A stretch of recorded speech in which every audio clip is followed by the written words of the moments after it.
तो नमस्कार भाइयों और बहनों, कैसे हो आप सब। उम्मीद है आप भी ठीक होंगे, हम भी ठीक हैं।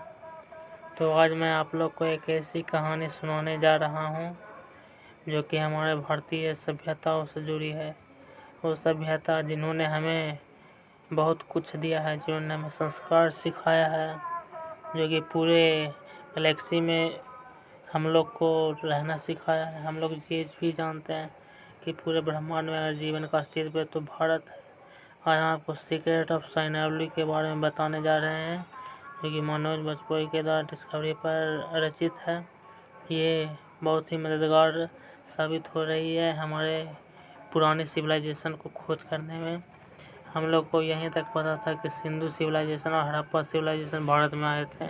हवारियों ने का इन्वेंशन का थ्योरी था, पर 1 साल पहले ही इस भ्रम का भी तोड़ हो गया।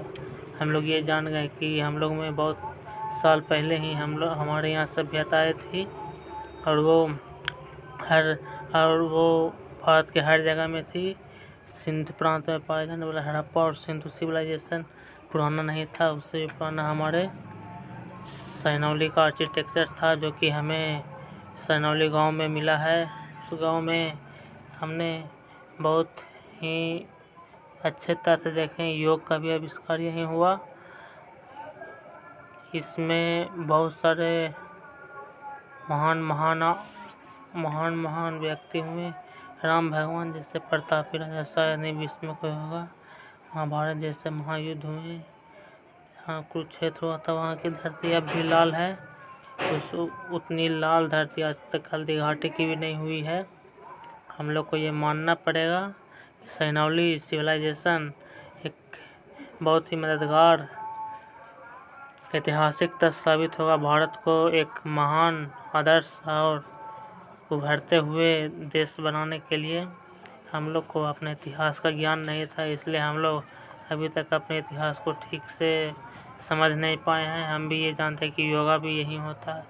जब से मोदी जी हैं, योगा का प्रचलन पूरे विश्व में वो होने लगा। हम बप्पा रावल का भी जन्म नहीं हुआ था। एक ऐसा राजा जिसका नाम सुनते ही लोगों में खून दौड़ने लगता, पर क्या करे, इसका कहानी ही नहीं पढ़ा जाता। इस जैसे महाराज जिसने मुसलमानों को खदेड़ कर मारा था, जिसने 400 साल तक आक्रमण करने की हिम्मत नहीं की थी, आज उसके बारे में हम लोग क्या जानते हैं? कुछ नहीं। आज तो उनके किताब में उनका नाम भी गायब है। और ये सब का सिर्फ एक ही कारण है, हमारे भारत का पहला शिक्षा मंत्री मौलाना अब्दुल कलाम आज़ाद, जिसका जन्म अरब में हुआ था, पर इतिहास लिखता था भारत का।